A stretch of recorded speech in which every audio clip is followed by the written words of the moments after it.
स्वागत आहे विद्यार्थी मित्रांनो, परत एकदा तुमचं नेक्स्ट जेन विद्यार्थी या चॅनलमध्ये. आज आपण प्रोबॅबिलिटी चॅप्टर घेतोय. हा बोर्ड परीक्षेला 8 मार्क साठी येणारा चॅप्टर आहे. प्रोबॅबिलिटी म्हणजे काय? प्रोबॅबिलिटी म्हणजे शक्यता. आपण आपल्या दैनंदिन बोलचालीमध्ये असं म्हणतो की आज मी गावी जाऊ शकतो, उद्या पाऊस पडू शकतो, आज मी हे काम करू शकत नाही. हे जे शक्यता बोलतो हे म्हणजेच प्रोबॅबिलिटी. ठीक आहे, ही प्रोबॅबिलिटी आपल्याला नंबर्स मध्ये फाइंड करायची. ह्या चॅप्टर मध्ये आपल्याला काय काय बघायचंय? ह्या चॅप्टर मध्ये आपल्याला एक्सपेरिमेंट बघायचा आहे. एक्सपेरिमेंट तुम्ही सायन्स मध्ये एक्सपेरिमेंट करता, दोन केमिकल घेता, एकत्र करता, त्यापासून एक नवीन केमिकल तयार करता. आता दोन केमिकल एकत्र केल्यानंतर जो येणारा रिझल्ट आहे तो तुम्हाला आधीच माहित असतो किंवा तो माहित असत नाही, नंतर एक्सपेरिमेंट केल्यानंतर माहित होतो. बरोबर आहे, तर त्याला म्हणायचं एक्सपेरिमेंट. त्यानंतर रॅन्डम एक्सपेरिमेंट. आपल्याला रॅन्डम एक्सपेरिमेंट बघायचा आहे. त्या रॅन्डम एक्सपेरिमेंटचा आपल्याला सॅम्पल स्पेस लिहायचा आहे. सॅम्पल स्पेसला आपण डिनोट करतो कॅपिटल एस. त्यानंतर number of sample points N of S find करायचा आहे. इव्हेंट घ्यायचा आहे आपल्याला आणि त्या इव्हेंटची प्रोबॅबिलिटी फाइंड करायची. प्रोबॅबिलिटी मधील एक्झाम्पल सॉल्व्ह करण्यासाठी 3 बेसिक गोष्टी तुम्हाला माहित असायला पाहिजे. तुम्हाला कॉइनचे फेसेस माहित असायला पाहिजे. कॉइनला किती फेस असतात? 2. कोणते कोणते? Head and tail. शॉर्टकट मध्ये एच अँड टी म्हणतो आपण. त्यानंतर डाय, जो आपण सापशिडीच्या खेळामध्ये जो आपण एक ठोकळा वापरतो त्याला आपण म्हणतो डाय. त्याला किती फेस असतात? 6. कोणते कोणते? 1 2 3 4 5 अँड 6. त्यानंतर तुम्हाला प्लेइंग कार्ड्स. प्लेइंग कार्ड्स म्हणजेच काय? पत्ते. तुम्ही कधीतरी खेळलेच असतील ना प्लेइंग कार्ड्स. ते प्लेइंग कार्ड्स किती असतात? 52 कार्ड्स. ते 52 कार्ड्स कोणते कोणते ते तुम्हाला माहित असायला पाहिजे. मग ते कसे माहित करणार तुम्ही? त्या 52 ला तुम्ही 2 पार्ट्स मध्ये डिवाइड करा. जर 52 ला 2 इक्वल पार्ट्स मध्ये जर डिवाइड केलं तर किती होतील? 26 कार्ड्स अँड 26 कार्ड्स. आता हे जे 26 आहे हे असतील रेड कार्ड्स, हे 26 आहे हे असतील ब्लॅक कार्ड्स. यांना पण 2 पार्ट्स मध्ये डिवाइड करा. 26 ला जर 2 पार्ट्स मध्ये डिवाइड केलं, 26 ला 2 पार्ट्स मध्ये जर डिवाइड केलं तर काय होईल? 13 अँड 13. ह्या साईडला पण होतील 13 अँड 13. आता हे कोणते असतात? रेड मध्ये असतील हर्ट अँड डायमंड. डायमंड. आणि हे ब्लॅक मधील 13 कोणते असतील? हे क्लब अँड स्पेड. स्पेड. आता हे प्रत्येक जे 13 कार्ड्स आहे, 13 cards, each 13 card, 13 heart, diamond, club and spade, हे 13 कार्ड्स कोणते कोणते असतात? तर ते असतात एस. त्यानंतर फेस कार्ड. फेस कार्ड कोणते कोणते असतात? किंग, क्वीन, जॅक, हे 3 फेस कार्ड्स असतात. आणि बाकी रिमेनिंग कार्ड्स हे नंबर कार्ड्स असतात. नंबर कार्ड हे 2 पासून स्टार्ट होतील. 2 3 4 5 6 7 8 9 अँड 10. हे झाले 13 कार्ड्स. हे 13 कार्ड प्रत्येक हर्ट्स मध्ये, डायमंड मध्ये, क्लब मध्ये आणि स्पेड मध्ये, ह्या चारही पण कार्ड्स मध्ये हे 13 कार्ड्स असतात. पॉसिबिलिटी फाइंड करण्यासाठी असा क्वेश्चन येतो, find the possibility if a die is thrown. आता एक्सपेरिमेंट म्हणजे काय? एक्सपेरिमेंट म्हणजे काहीतरी आपण असा उपक्रम करणे, डाय थ्रो करणे म्हणजेच एक्सपेरिमेंट. रॅन्डम एक्सपेरिमेंट म्हणजे काय? रिझल्ट आधीच माहित असताना केलेला एक्सपेरिमेंट म्हणजे रॅन्डम एक्सपेरिमेंट. आता डाय जर थ्रो केला तर काय रिझल्ट येऊ शकतो? आपल्याला माहिती आहे डाय जर थ्रो केला तर एक तर 1 येईल, एक तर 2 येईल, 3 येईल, 4 येईल, 5 येईल किंवा 6 येईल. आपल्याला रिझल्ट आधीच माहितीये, त्याला म्हणायचं रॅन्डम एक्सपेरिमेंट. हा रॅन्डम एक्सपेरिमेंट आहे, त्याची पॉसिबिलिटी आपल्याला फाइंड करायची. तर आता पॉसिबिलिटी काय आहे? 1 येऊ शकतो, 2 येऊ शकतो, असे किती रिझल्ट येऊ शकतात? तर 6 रिझल्ट येऊ शकतात. एक पण येऊ शकतो, 2 पण, असे रिझल्ट येऊ शकतात.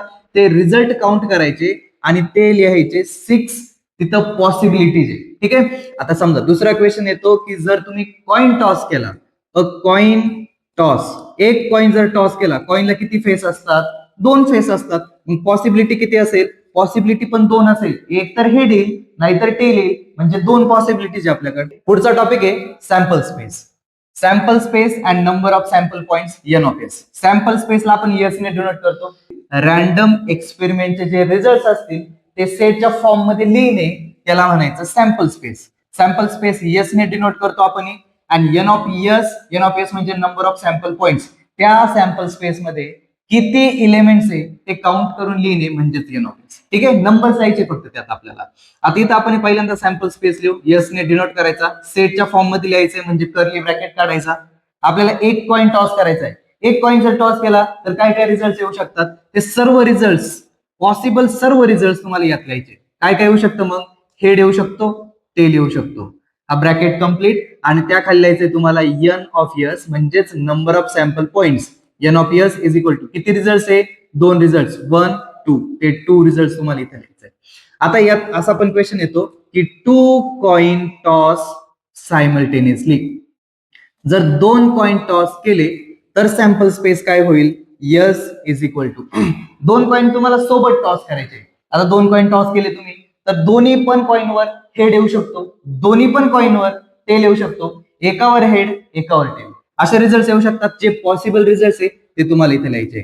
मग काय काय येऊ शकतं, दोन्ही पण कॉइनवर हेड हेड, एकावर हेड दुसऱ्यावर टेल, पहिल्यावर हेड दुसऱ्यावर टेल, त्यानंतर पहिल्या कॉइनवर टेल दुसऱ्या कॉइनवर हेड अँड दोन्ही पण कॉइनवर टेल अँड टेल. म्हणजे किती रिझल्ट झाले, 4 result. N of S is equal to 4 N of S, sample points is equal to 4. त्यानंतर असा पण क्वेश्चन येतो की 3 coin toss simultaneously. 3 coin toss असा पण येतो, किंवा 1 कॉइन टॉस थ्राइस, एक कॉइन 3 वेळा फेका, किंवा 3 कॉइन एकदा फेका, एकच होते. ठीक आहे, याचा सॅम्पल पॉइंट लिहायचा, सॅम्पल स्पेस लिहायचा तुम्हाला. S is equal to 3 coin जर टॉस केले तर काय होईल, काय रिझल्ट येईल, एच एच एच. ठीक आहे, तिन्ही पण कॉइनवर एच आला, त्यानंतर H H T, H T H, T H H, त्यानंतर तिन्ही पण कॉइनवर टी टी टी, टेल येऊ शकतो, टी टी एच येऊ शकतो, T H T and H T T. किती रिझल्ट झाले, 1 2 3 4 5 6 7 8. N of S is equal to 8. पुढचा टॉपिक आहे इव्हेंट. इव्हेंट म्हणजे काय बघा, आता आपल्याला एक एक्सपेरिमेंट दिलेला असतो, 2 कॉइन्स टॉस सायमल्टेनियसली. हा एक्सपेरिमेंट, त्या एक्सपेरिमेंट मधील सॅम्पल स्पेस लिहिल्यानंतर जे सॅम्पल पॉइंट्स आहे त्या सॅम्पल पॉइंट्स मधून काही सॅम्पल पॉइंट घेऊन जर आपण एक सेट तयार केला तर त्या सेटला म्हणायचं इव्हेंट. आता इथं एक्सपेरिमेंट काय दिलंय, 2 coin toss simultaneously, right, sample space S. जर 2 कॉइन टॉस केले तर आपण सॅम्पल स्पेस लिहू शकतो, S is equal to 2 coin toss केल्यानंतर काय होईल, sample space H H H T, T H and T T. त्यानंतर आपल्याला एन ऑफ एस लिहायचंय, n of S is equal to किती रिझल्ट आहे, 4. N of S is equal to 4. Also write following events. हे event दिले तुम्हाला. आता हे जे इव्हेंट असतील यांचे जे आउटकम्स असतील ते आउटकम्स तुम्हाला ह्या सॅम्पल पॉइंट्स मधून लिहायचे. ठीक आहे, तर पहिला इव्हेंट काय दिलाय, त्या इव्हेंटला आपण डिनोट करू इव्हेंट ए. तो इव्हेंट दिलाय टू गेट ऍटलिस्ट म्हणजे काय, कमीत कमी, ऍटलिस्ट 1 टेल, कमीत कमी एक टेल असलेला रिझल्ट ह्या यस मधून तुम्हाला लिहायचा आहे. तो सेट तुम्हाला डिनोट करायचा आहे ए ने. A is equal to in curly bracket, कमीत कमी, ऍटलिस्ट म्हणजे कमीत कमी एक टेल असला पाहिजे. कमीत कमी एक टेल बघू आपण. आता यात किती टेल आहे, एक पण टेल नाही, पण कमीत कमी आपल्याला एक पाहिजे. यात किती टेल आहे, एक, एच टी. यात किती टेल आहे, एक, टी एच. यात किती टेल आहे, 2. कमीत कमी एक पाहिजे, जास्तीत जास्त 2 पण चालतील. म्हणजे तो रिझल्ट पण लिहायचा आपल्याला टी टी, आणि त्याचे सॅम्पल पॉइंट्स लिहायचे n of A is equal to 1 2 3 sample point. त्यानंतर दुसरा इव्हेंट आहे त्याला पण डिनोट करू, event B is equal to काय दिला, event to get only 1 head.